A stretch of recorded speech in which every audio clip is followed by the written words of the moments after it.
जय हिंद दोस्तों, स्वागत है आप सभी का हमारे यूट्यूब चैनल में। बीए फर्स्ट ईयर शिक्षा शास्त्र प्रथम प्रश्न पत्र का आज हमारा पांचवा टॉपिक है या फिर कह लीजिए पांचवा चैप्टर है, जिसका नाम है शिक्षा के कार्य। इसी से रिलेटेड आपके सारे क्वेश्चन होने वाले हैं। कल की वीडियो जिसमें हमने आपका पढ़ा था कि जो आपका जनतंत्र होता है और शिक्षा होता है, इनमें क्या रिलेशन होता है, क्या होता है, सारा कुछ हमने समझा। अगर आपने वीडियो नहीं देखा तो प्लीज़ चैनल पर विजिट कर देख सकते हैं।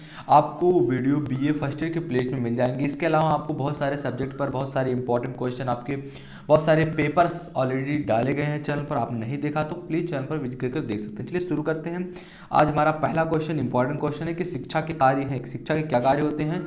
तो करेक्ट आंसर आपका ऑप्शन डी हो जाएगा। ए बी सी तीनों सही, यानी कि जो आपका तीनों है ये करेक्ट है। क्या कि शिक्षा का क्या कार्य है, मानव समान का विकास करना, और राष्ट्र मानव सभ्यता एवं संस्कृति का विकास करना, या तीसरा आपका है कि मानव मूल्य का विकास करना। ये तीनों ही शिक्षा के कार्य हैं।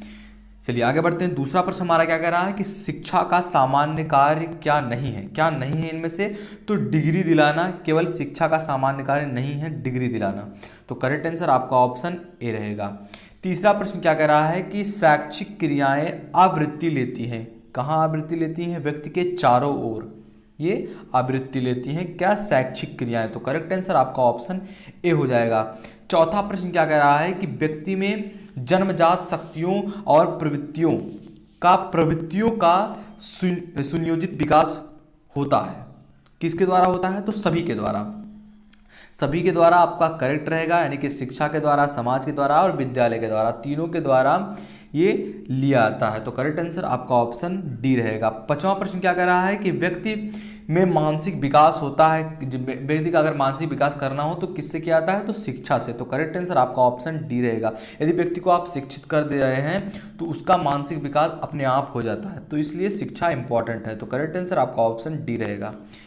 और देखिए यहाँ से आप, अगर आप शिक्षा आपके पास है तो आपके पास ज्ञान भी होगा, आपके पास अनुभव भी होगा, आपके अच्छे परिवार भी होंगे। तो शिक्षा is most important for human. तो करेक्ट आंसर आपका ऑप्शन डी रहेगा। छठवां प्रश्न आ रहा है, बड़ा इंपॉर्टेंट प्रश्न आपके लिए है कि मूल प्रवृत्तियां हैं। कितनी मूल प्रवृत्तियां होती हैं, 14। इसके बारे में हम आगे आपका पढ़ेंगे जब हम थ्योरी पढ़ेंगे।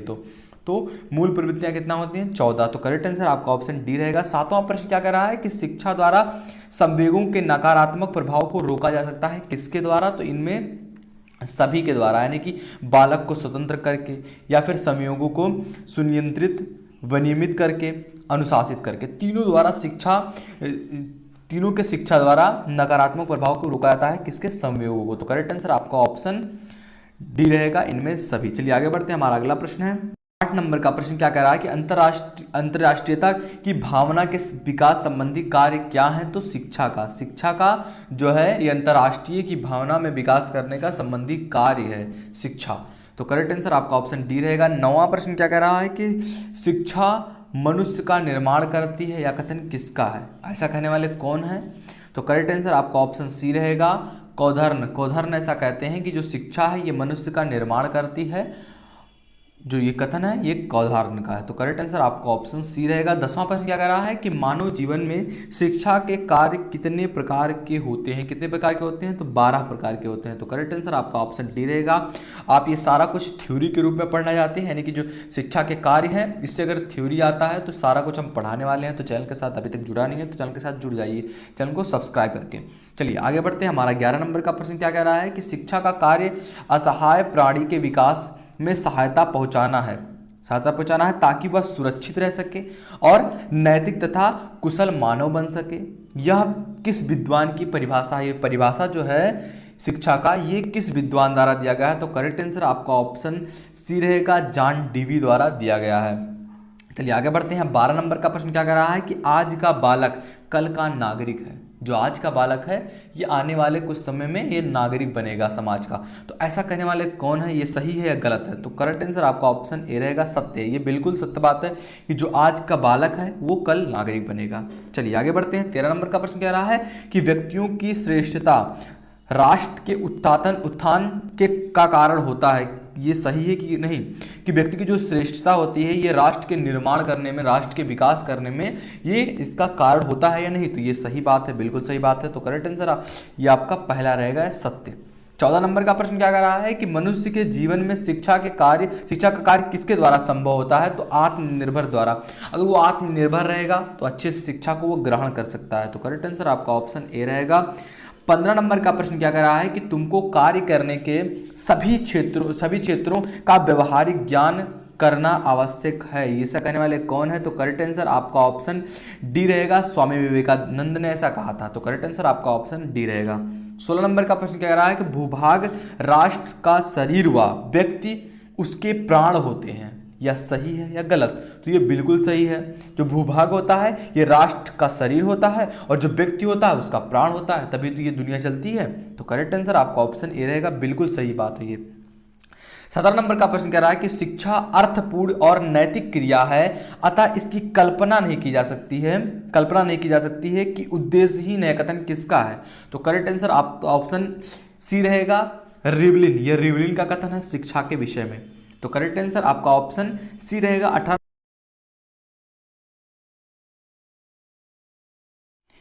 नंबर का प्रश्न क्या रहा है कि शिक्षा के उद्देश्य में कौन कौन से आधार है, कौन कौन से बेस हैं? तो करेक्ट आंसर आपका ऑप्शन डी रहेगा, ये सभी। यानी कि आदर्शवादी आधार भी आपका, यथार्थवादी आधार भी और प्रकृतिवादी आधार भी। तो करेक्ट आंसर आपका ऑप्शन डी रहेगा, ये सभी, ये तीनों। 19 नंबर का प्रश्न कह रहा है कि समाज में जिस प्रकार की शिक्षा की व्यवस्था होगी उसी प्रकार से, यहाँ डॉट किया गया है, का निर्माण होता है। उसी प्रकार के समाज का निर्माण होता है। जैसे व्यक्ति रहेंगे उसी प्रकार का समाज ये बनता चला जाएगा। तो ये आपका यहाँ अगर ऑप्शन भी दिए होते 3-4, अगर समाज उसमें से होता तो समाज आपको करेक्ट मानना होता। चलिए 20 नंबर का प्रश्न क्या कर रहा है कि निम्न में से कौन सा सामाजिक व्यवस्था का अंग नहीं है? इनमें से कौन सा अंग नहीं है सामाजिक व्यवस्था का? तो सामूहिकता जो है ये सामाजिक व्यवस्था का अंग नहीं है। तो करेक्ट आंसर आपका ऑप्शन सी रहेगा। 21 नंबर का प्रश्न क्या रहा है कि सामाजिक अंतःक्रिया में सम्मिलित है। कौन कौन सम्मिलित है? तो सभी सम्मिलित हैं। उपरोक्त सभी सम्मिलित हैं। विरोध भी है, सामंजस्य भी है, सहयोग, ये तीनों से समाज का निर्माण होता है। तो करेक्ट आंसर आपका ऑप्शन डी रहेगा। 22 नंबर का प्रश्न क्या कर रहा है कि किसके अनुसार शिक्षा का एक कार्य सांस्कृतिक मूल्य का हस्तांतरण है? तो करेक्ट आंसर कौन है? ऑप्शन बी, आर्टवे का ऐसा कहना है कि जो शिक्षा है एक कार्य सांस्कृतिक मूल्यों का हस्तांतरण करना है। तो करेक्ट आंसर आपका ऑप्शन बी रहेगा। आइए आगे बढ़ते हैं। 23 नंबर का प्रश्न कह रहा है कि शिक्षा का कार्य है, शिक्षा का क्या कार्य है? तो करेक्ट आंसर आपका ऑप्शन ए रहेगा, बालक का सर्वांगीण विकास करना। बालक के अंदर वो सारी चीज़ें विकसित करना जो कि वो अच्छा नागरिक बन सके, देश के लिए कुछ अच्छा काम कर सके। तो शिक्षा का यही पर्पज होता है, यही उद्देश्य होता है, बालक को सर्वांगीण विकास करना, सभी अंगों में उसका विकास करना ही शिक्षा का कार्य होता है। तो करेक्ट आंसर आपका ऑप्शन ए रहेगा।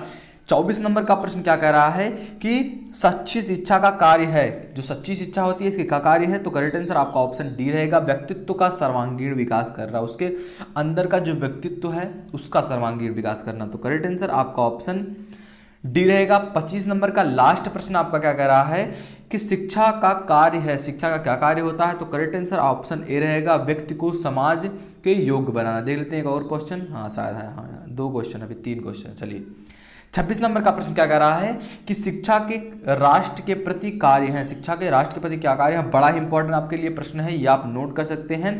तो उपरोक्त सभी, यानी कि शिक्षा के प्रति राष्ट्र के क्या कार्य होते हैं? शिक्षा के राष्ट्र के प्रति क्या कार्य होते हैं? तो नागरिक व सामाजिक कर्तव्यों की भावना का समावेश होना चाहिए, राष्ट्रीय एकता होना चाहिए, राष्ट्रीय विकास होना चाहिए। तो करेक्ट आंसर आपका ऑप्शन डी रहेगा। 27 नंबर का प्रश्न क्या कह रहा है कि शिक्षा का कार्य नहीं है, इनमें से शिक्षा का कार्य नहीं है कि सांप्रदायिकता की भावना का विकास करना, सांप्रदायिकता का कार्य का विकास करना, ये जो है ये शिक्षा का कार्य नहीं है। 28 नंबर का लास्ट प्रश्न आपका क्या कह रहा है कि शिक्षा के समाज के प्रति कार्य हैं, क्या है? तो उपरोक्त सभी, यानी कि सांस्कृतिक विरासत का संरक्षण करना, जो आपका सामाजिक सुधार में प्रगति करना, सुधार करना व प्रगति करना, बालक का समाजीकरण करना, यानी कि संस्कृति को भी साथ लेकर चले और समाज में सुधार भी करे, उसकी प्रगति के लिए भी सोच करे और उसके बालक के प्रति उसके समाज की क्या भावना है वो, तो यानी कि शिक्षा के समाज के प्रति ये सारे कार्य होने चाहिए। तो करेक्ट आंसर आपका ऑप्शन डी रहेगा। दोस्तों दैट्स इट, ये था आज के लिए। आशा करते हैं आपको वीडियो पसंद आई होगी। वीडियो पसंद आया तो लाइक करना, चैनल पर नए तो चैनल को सब्सक्राइब करो यार। ऐसे वीडियोस पाने के लिए दोस्तों में शेयर करो ताकि उन्हें भी ऐसी वीडियोस मिल सकें। तो मिलते हैं आपसे अगली वीडियो में, तब तक के लिए जय हिंद जय भारत, अपना ख्याल रखिए।